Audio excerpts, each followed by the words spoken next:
Hey everyone! So Pokemon Legends Arceus came out yesterday, and I put about 8 hours into the game, and I wanted to give you my first impressions. This will not be a full review of the game as I haven't beaten it yet, and because I know there's still a lot of people deciding about getting the game, I'm going to try and give my thoughts without any plot spoilers. There will be some game design spoilers, but nothing related to the actual story of the game. Because I don't want to ruin anything for you, I'm just going to let you know right away what topics I'm going to cover in this video. I'm going to talk about the visuals, the audio, the pacing of the game, the free roam, as well as some of the new gameplay mechanics that have been introduced. So if there's anything I mentioned that you don't want to know, then feel free to come back to this video at a later time. But for now, let's get started with the visuals. I think the visuals are serviceable. They're definitely not the best visuals on the Switch. In fact, they're not even the best Pokemon visuals on the Switch. I think new Pokemon Snap looks much nicer, but I am aware that there is much more to Legends Arceus in terms of size and scope. I think the Pokemon look good, the moves and effects look good, and the characters look good.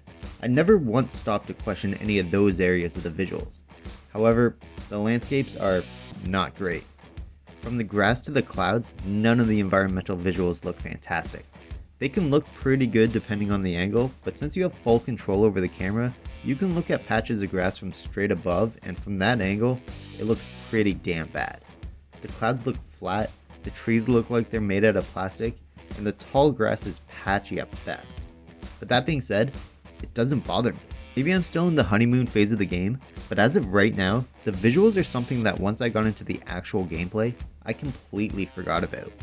Sure, I would notice patches of tall grass slowly fade into and out of the game, but it does feel less jarring compared to them just popping into existence. I also think the bright color palette in certain areas helps this game. If the trees and grass were always dull and bland, then the environment as a whole would be much more of a focal point. Although even when there are darker areas or when it becomes nighttime, it helps to make the brighter Pokemon and their moves pop off the screen a little bit more.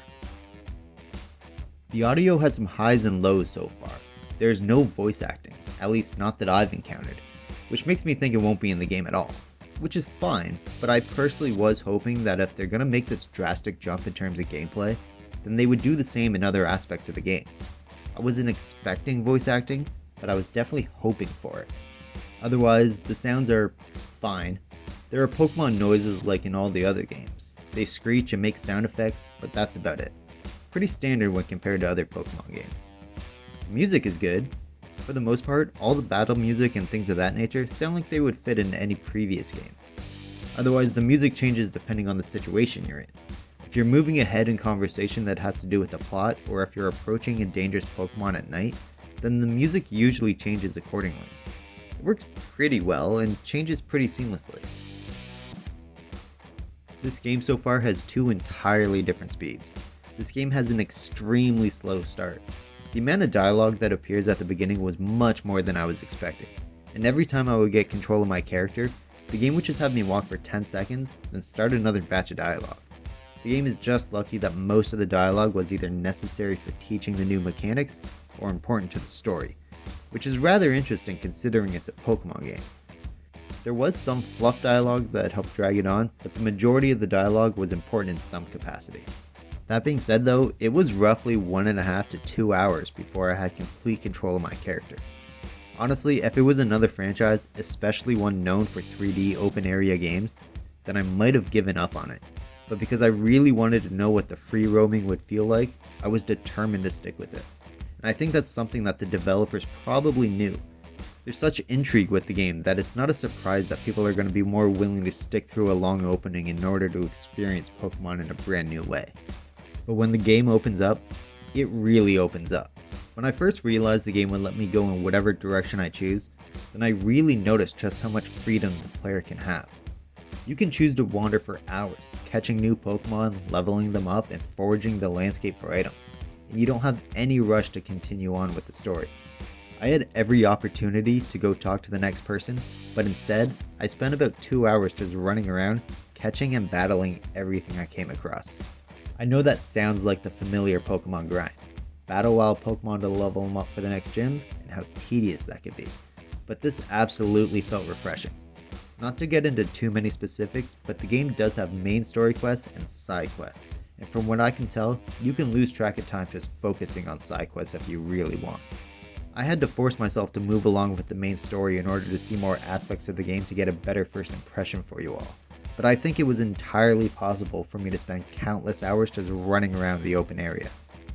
Honestly though, I think the pacing is really weird. Anytime there's a shift in pacing, it's incredibly drastic. You go from something that feels like a one-sided text game to this free-roaming exploration game, then back to non-stop dialogue for 20 minutes, then exploration that can only stop when you choose for it to stop. And it seems like it's going to continue to cycle this way for the entire game. Running around in this game, foraging, battling, and catching Pokemon is extremely satisfying. I think in terms of gameplay and feel, they did a fantastic job. I could throw a Pokeball at a wild Pokemon, and while the ball is trying to catch it, I could turn around, switch my lead Pokemon, send it out, and start a battle with the new Pokemon. All the aspects blend together extremely well. There's nothing stagnant about the open area gameplay. Going into a battle is seamless. It transitions into a turn-based battle, but the flow of the game never slows down. You can win the fight with a Pokemon while your character is running towards the next item on the ground that you want to pick up. Even if your camera isn't facing it, you'll still collect the rewards for the fight. Multitasking in that sense is a great feeling. Your Pokemon going in and out of the Pokeball is also extremely smooth. There's no cutscene or load screen, it just emerges, tackles the rock you want to break, and returns in an instant. Everything Pokemon related is great. It's the other aspects that are lacking. You can't climb anything in this game. Even the smallest of hills can't be climbed. Even if the top of the hill is shorter than your head, the character won't climb it. You really lose the sense of true exploration when you slip down a 3-foot slope. It's pretty infuriating actually. I'm sure there's going to be a Pokemon to help with this later in the game, something similar to using rock climb in previous games, but for now, level ground is basically the only walkable ground and it's pretty disappointing.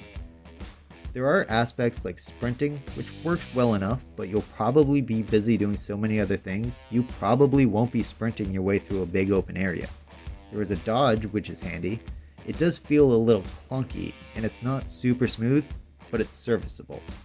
The one aspect of the free roam that might be a bit of a spoiler that I'm going to mention in 3, 2, 1, is that this isn't an open world. This is multiple open areas. I've made it to the second big open area so far, and it's a totally different ecosystem.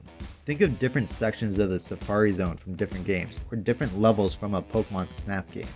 It seems like self-contained open areas with Pokemon that fit the description of that ecosystem. Personally, I think it works so far, but I don't consider this a full open world game. As of where I'm at, there's no way to just walk from one area to the next. It's a fast travel system, which is why I've been calling it free roam, as I don't consider it an open world. This section is going to be the most difficult to talk about without spoilers, so I'm going to be a little bit more vague here compared to the other sections. One of the most interesting things is how you fill the Pokedex. You still need to catch them all, but you also need to do side quests for each Pokemon. Just catching a Pokemon won't fill out the Pokedex entry, and it creates a fascinating idea. After catching a Pokemon, there's still research that needs to be done on that specific Pokemon before your task with it is complete. There is also crafting in the game, something that I think is very welcome. No more running back to town because you need more Pokeballs. You can now create your own. If you're completely out and you see a Pokemon you haven't caught out in the distance, you can hide in the tall grass, restock, and attack all in an instant. There are also different styles of attacks, ones that can give you increased strength or agility, and it's up to you to decide if you want to use them and when. It helps give an extra layer to the combat, as well as one of the most welcome ideas and something I had no idea about going in.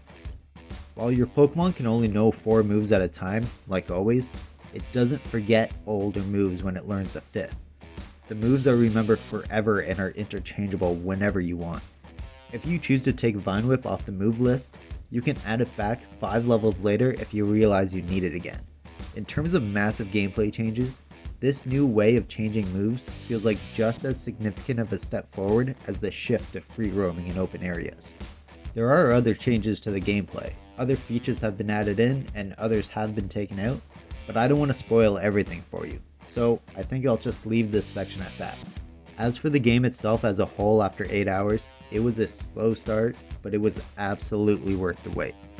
There are some issues, like the visuals being adequate, no voice acting, and the extremely poor ability to walk up a slope, as well as some frame drops, minor frame drops, and nothing that made it too difficult to play, but still worth mentioning. But regardless of all that, I'm having an absolute blast. The story is interesting and it gives good explanations for certain changes that were made to the regular format. There's some fantastic changes to the core game, like being able to change your moveset 10 seconds before encountering a new Pokemon, or the crafting mechanic, let alone how smooth and fun the game is in terms of the free roam areas. Honestly, I'm really enjoying the game. At its core, it's really good. There's rough spots all around it, no questions about that. But so far, this does feel like a massive leap in the right direction for Pokemon as a whole. I'm extremely excited to play through the rest of the game and see what it has to offer. And there we have it, my initial thoughts and impressions on Pokemon Legends Arceus. Let me know if you picked up the game and your first thoughts about it down below. And please try to keep spoilers out of the comments for anyone still deciding if they should buy it or not. If you enjoyed the video, please hit the thumbs up, it really helps out a lot.